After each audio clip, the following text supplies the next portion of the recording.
അതിർത്തിയിലെ പാകിസ്ഥാൻ ആക്രമണങ്ങൾക്ക് മറുപടി നൽകാൻ സേനാ വിഭാഗങ്ങൾക്ക് പൂർണ്ണ സ്വാതന്ത്ര്യം നൽകിയിരിക്കുകയാണ്. നിയന്ത്രണ രേഖയിലെ സാഹചര്യം കരസേനാ മേധാവി സസൂക്ഷ്മം നിരീക്ഷിച്ചു. അവിടുത്തെ പ്രാദേശിക യൂണിറ്റുകളോട് ശക്തമായി തിരിച്ചടിക്കാൻ നിർദ്ദേശം നൽകിയിട്ടുണ്ട്. അച്യുതൻ ഡൽഹിയിൽ നിന്ന് വിവരങ്ങളുമായി ചേരുന്നു. അച്യുതൻ, ഇതങ്ങനെ വിട്ടാൽ പറ്റില്ല എന്ന് കരസേനാ മേധാവി തന്നെ പറയുന്നു. ഏതു തരത്തിലായിരിക്കും ഇന്ത്യയുടെ തിരിച്ചടി? ഇപ്പോൾ പാകിസ്ഥാൻ പ്രതിരോധ മന്ത്രി പറയുന്നത് ഞങ്ങൾ യുദ്ധത്തിന് ഒരുങ്ങുകയാണ്, ഞങ്ങൾ തകർക്കാൻ പോകുന്നു എന്നൊക്കെ വീരവാദം മുഴക്കുന്നുണ്ട്. അതിനിടയിലാണ് ഈ പറയുന്ന പാവപ്പെട്ട മനുഷ്യർക്ക് നേരെ പാകിസ്ഥാൻ നടത്തിയ ഈ ഷെല്ലാക്രമണത്തിന് ഇന്ത്യ സൈനിക മറുപടി നൽകാൻ ഒരുങ്ങുന്നത്. വിവരങ്ങൾ എന്തൊക്കെയാണ് അച്യുതൻ? വിജയകുമാർ, ഈ നിയന്ത്രണ രേഖയോട് ചേർന്ന മേഖലയിൽ പാകിസ്ഥാൻ നടത്തുന്ന ഷെൽ ആക്രമണങ്ങൾ അതിപ്പോൾ സസൂക്ഷ്മം ആ സാഹചര്യങ്ങൾ നിരീക്ഷിച്ചു വരികയാണ് സൈന്യം. ഏതെങ്കിലും തരത്തിലുള്ള പാക് പ്രകോപനം ഇനി ഉണ്ടായിക്കഴിഞ്ഞാൽ തക്കതായ മറുപടി നൽകാൻ പൂർണ്ണ സ്വാതന്ത്ര്യം ഇപ്പോൾ സേനകൾക്ക് നൽകിയിരിക്കുകയാണ്. പാകിസ്ഥാൻ സൈന്യം നടത്തുന്ന നടപടികളെക്കുറിച്ച് ഇന്ത്യൻ കരസേനാ മേധാവി തന്നെ ഈ പ്രാദേശിക സേനാ വിഭാഗങ്ങളോട് ആശയവിനിമയം നടത്തിയതായാണ് നമുക്ക് ലഭിക്കുന്ന വിവരങ്ങൾ. ആ ആശയവിനിമയം ഇപ്പോഴും തുടർന്നുകൊണ്ടിരിക്കുകയാണ്. ഏതെങ്കിലും തരത്തിലുള്ള അടിയന്തര സാഹചര്യം ഉണ്ടായാൽ ഒരു ഉത്തരവിനും കാത്തു നിൽക്കേണ്ടതില്ല. പൂർണ്ണ സ്വാതന്ത്ര്യം ഈ കാര്യത്തിൽ സേനകൾക്ക് നൽകിയിരിക്കുന്നു. അവർക്ക് ഉചിതമായ രീതിയിൽ അതിന് കൃത്യമായ മറുപടി നൽകാം എന്നതാണ് സ്വാതന്ത്ര്യം. അതുകൊണ്ട് തന്നെ നിലവിൽ കര, വ്യോമ, നാവിക സേനകൾ നിലവിലെ സാഹചര്യങ്ങൾ നിരീക്ഷിച്ച് വരികയാണ്. അതായത് നിയന്ത്രണ രേഖയിലെ പാക് പ്രകോപനം ഇനി ഏതെങ്കിലും മറ്റൊരു അടിയന്തര സാഹചര്യം ഉണ്ടായാൽ അത് കൃത്യമായി എങ്ങനെ നേരിടണം എന്നതുൾപ്പെടെയുള്ള കാര്യങ്ങൾ ഇപ്പോൾ വിലയിരുത്തിയിട്ടുണ്ട്.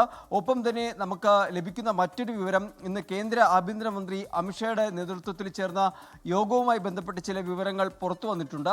അതിൽ ഈ പാകിസ്ഥാൻ, നേപ്പാൾ അതിർത്തിയോട് ചേർന്നുള്ള സംസ്ഥാനങ്ങൾക്ക് നൽകിയിരിക്കുന്ന നിർദ്ദേശം എന്നുള്ളത് ഈ അവശ്യ വസ്തുക്കളുടെയും സേവനങ്ങളുടെയും ലഭ്യത നിലനിർത്താനായി ഈ സംസ്ഥാനങ്ങൾ ശ്രമിക്കണം എന്നുള്ളതാണ്. ഒപ്പം തന്നെ ഈ SDRF, സിവിൽ ഡിഫൻസ്, ഹോം ഗാർഡുകൾ, NCC ഉൾപ്പെടെയുള്ള ദുരിതാശ്വാസ രക്ഷാസേനകളോട് ഏത് സാഹചര്യവും കൈകാര്യം ചെയ്യാൻ അവർ അതിന് തയ്യാറെടുത്തിരിക്കണം, ജാഗ്രത പാലിക്കണം എന്ന നിർദ്ദേശം കൂടി ആഭ്യന്തര മന്ത്രാലയം നൽകിയിട്ടുണ്ട്. ഒപ്പം തന്നെ ഈ മാധ്യമ പ്ലാറ്റ്ഫോമുകളിൽ ഏതെങ്കിലും തരത്തിലുള്ള രാജ്യവിരുദ്ധ അല്ലെങ്കിൽ ദേശവിരുദ്ധ പ്രചാരണം ഉണ്ടായാൽ അതിനെതിരെ കൃത്യമായ നടപടികൾ സ്വീകരിച്ചുകൊണ്ട് തന്നെ മുന്നോട്ട് പോകണം എന്നുകൂടി ആഭ്യന്തര മന്ത്രാലയം അറിയിച്ചു. ദുർബലമായ സ്ഥലങ്ങളിൽ തടസ്സമില്ലാത്ത ആശയവിനിമയവും സുരക്ഷയും ഉറപ്പാക്കണം എന്നുകൂടിയാണ് ഇപ്പോൾ ആഭ്യന്തര മന്ത്രാലയം നൽകിയിരിക്കുന്നത്. അതായത് ഏതെങ്കിലും ഒരു അടിയന്തര സാഹചര്യം ഉണ്ടായാൽ കൃത്യമായ മറുപടി നൽകാൻ നമുക്ക് കഴിയണം എന്ന് തന്നെയാണ് ആ പറഞ്ഞതിൻ്റെ എല്ലാം അർത്ഥം. അതിന് സംസ്ഥാനങ്ങളും ഇപ്പോൾ ഏകോപനത്തോടുകൂടി ഈ കാര്യത്തിൽ ഏകോപനത്തോടുകൂടി തന്നെ പ്രവർത്തിക്കണം എന്നതാണ് നൽകിയിരിക്കുന്ന നിർദ്ദേശങ്ങൾ. നേരത്തെ തന്നെ ഇതുമായി ബന്ധപ്പെട്ട് സുരക്ഷ അടക്കമുള്ള കാര്യങ്ങൾ വിലയിരുത്തിയതാണ്. നിലവിലിപ്പോൾ ആശങ്ക നിലനിൽക്കുന്നത് നിയന്ത്രണ രേഖയോട് ചേർന്ന മേഖലകളിലാണ്. അവിടെ ഈ ജനവാസ മേഖലകൾ കേന്ദ്രീകരിച്ചാണ് പാകിസ്ഥാൻ ഇത്തരത്തിൽ വൃത്തികെട്ട രീതിയിൽ അല്ലെങ്കിൽ ഹീനമായ രീതിയിൽ ഷെല്ലാക്രമണം രാവിലെ നടത്തിയത്. അതിൽ 15 ജീവനുകളാണ് നഷ്ടമായത്. നിരവധി പേർക്ക് പരിക്കേറ്റു. വീട് നഷ്ടപ്പെട്ടു. ഈ പ്രാദേശിക സൈനിക യൂണിറ്റുകൾക്ക് ഓപ്പറേഷണൽ ഫ്രീഡം നൽകി കരസേനാ മേധാവി എന്നതാണ്. അതായത് ഒരു ഉത്തരവിനും കാത്തു നിൽക്കാതെ ഇങ്ങോട്ട് വരുന്നതിന് തക്ക മറുപടി കൊടുക്കുക എന്ന് വെച്ചാൽ പാകിസ്ഥാനെ സംബന്ധിച്ചിടത്തോളം ഇനിയിപ്പോൾ അതിർത്തിയിൽ അൺപ്രൊവോക്ഡ് ഫയറിംഗ് ഉണ്ടായാൽ അതിൻ്റെ തിരിച്ചടി കനത്തതായിരിക്കും. അത് സൈനിക മേധാവി തന്നെ പറയുന്നുണ്ട്. അതിനി ഉത്തരവിൻ്റെയോ ഒന്നും ആവശ്യമില്ല. ഓപ്പറേഷണൽ ഫ്രീഡം അവിടുത്തെ യൂണിറ്റുകൾക്ക് നൽകിയിട്ടുണ്ട്. എത്രത്തോളം പ്രധാനപ്പെട്ടതാണ് ഈ ഓപ്പറേഷണൽ ഫ്രീഡം പ്രാദേശിക യൂണിറ്റുകൾക്ക് നൽകുന്നു എന്നതുകൊണ്ട് നമ്മൾ കരുതേണ്ടത് അത് വളരെ പ്രധാനപ്പെട്ട ഒരു നീക്കമാണല്ലോ ഇപ്പോൾ അവിടെ നടക്കുന്നത്. അങ്ങനെയാണെങ്കിൽ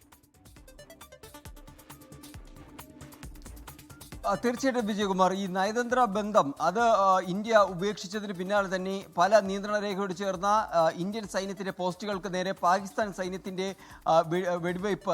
വെടിനിർത്തൽ കരാർ ലംഘനം അടക്കം നടത്തിക്കൊണ്ട് വെടിവയ്പ് ഉണ്ടാകുന്ന സാഹചര്യമുണ്ടായി. അന്ന് കൃത്യമായ താക്കീത് ഇന്ത്യ നൽകുകയും ചെയ്തു. എന്നാൽ അത് തുടരുന്ന ഒരു പ്രവണതയാണ് പാകിസ്ഥാൻ്റെ ഭാഗത്തു നിന്നുണ്ടായത്. ഇന്ന് ഈ ഓപ്പറേഷൻ സിന്ദൂർ നടത്തിയതിന് ശേഷം പാകിസ്ഥാൻ ചെയ്തത് ഈ ജനവാസ മേഖലകളിലേക്ക് ഇത്തരത്തിൽ വ്യാപകമായി ഷെൽ ആക്രമണം നടത്തുകയാണ് ഉണ്ടായത്. അങ്ങനെ 15ഓളം ആളുകൾക്കാണ് അവരുടെ ജീവൻ നഷ്ടമായത്. വലിയ ഈ പറഞ്ഞ വീടുകൾ പോലുള്ളവ നാശനഷ്ടങ്ങൾ ഈ മേഖലയിൽ റിപ്പോർട്ട് ചെയ്യപ്പെടുകയും ഉണ്ടായി.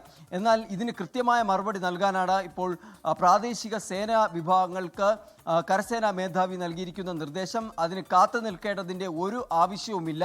കൃത്യമായ രീതിയിൽ മറുപടി നൽകുക, അതിന് പൂർണ്ണ പിന്തുണ അല്ലെങ്കിൽ പൂർണ്ണ സ്വാതന്ത്ര്യം സേനകൾക്ക് നൽകിയിരിക്കുകയാണ്. അത്തരത്തിൽ വരുമ്പോൾ പാകിസ്ഥാൻ ഒന്നുകൂടി ആലോചിക്കേണ്ടി വരും ആക്രമണങ്ങൾക്ക് മുതിരുന്നതിന് മുൻപ്. കാരണം സേനകൾക്ക് അധികാരം ഇന്ത്യ നൽകിക്കഴിഞ്ഞു.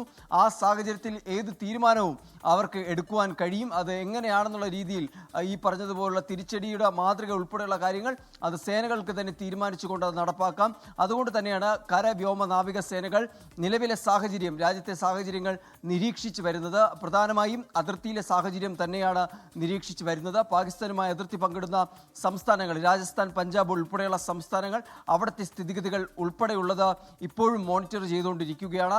ജമ്മു കാശ്മീരിലും സമാനമായ രീതിയിൽ നിയന്ത്രണ രേഖയോട് ചേർന്ന മേഖലകളുണ്ട്. രജൌരി, പൂഞ്ച്, അവിടെ നിന്നെല്ലാം ആളുകളെ ഒഴിപ്പിക്കുന്ന നടപടികൾ പുരോഗമിക്കുന്നതായാണ് ലഭിക്കുന്ന വിവരങ്ങൾ. സുരക്ഷിത സ്ഥാനത്തേക്കാണ് ഇവരെ ഇപ്പോൾ മാറ്റി പാർപ്പിക്കുന്നത്. എന്നാൽ അവിടം വിട്ട് മടങ്ങാൻ താല്പര്യമില്ലാതെ സൈന്യത്തിന് പൂർണ്ണ പിന്തുണ നൽകി ഇപ്പോഴും ധൈര്യം കൂടെ ചേർത്ത് പിടിച്ചുകൊണ്ട് അവിടെ നിൽക്കുന്ന ജനതയെ നമുക്ക് കാണാൻ സാധിക്കും. അങ്ങനെ സേനയ്ക്ക് വേണ്ട പ്രാദേശിക സഹായം അല്ലെങ്കിൽ പിന്തുണ അതുകൂടി ഇപ്പോൾ ജമ്മു കാശ്മീരിൽ ലഭിക്കുന്നുണ്ട്. അങ്ങനെ കൃത്യമായ രീതിയിൽ അച്യുതനാണ് ഡൽഹിയിൽ നിന്ന് വിവരങ്ങൾ നൽകിയത്.